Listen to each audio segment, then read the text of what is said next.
Jo, unë e kam përfundu, themi, karierën time si politike. S'kom pas një ambicje që tani të shoh apo të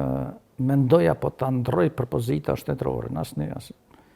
E kam edhe probleme shëndetësore, cilat ato s'mundem, ato probleme tash s'kam deshtë edhe kryetari LDK-s me viteve të fundit me ndajte, jo tash me thonë ja se unë po s'kam probleme me kokën, s'kam probleme me mendimin, s'kam probleme me analizën, s'kam probleme me smundën tjetër, cilën e kam originale, e kam çështjet do të thotë që mu ka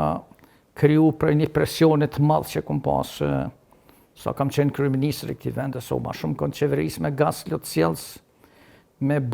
bombola gazi, do të thotë me akte të dhunimit të shtëpisë time, e të kalljes shtëpisë, edhe ato gjitha të shprehen tash unë edhe njerëz mund m'ja paramendu vete që unë edhe njerë hy në atë valle me njerëz tillë cilës nuk kanë marrë, asnjëri s'ka marrë as dënime, as themi kritika meritore për atë.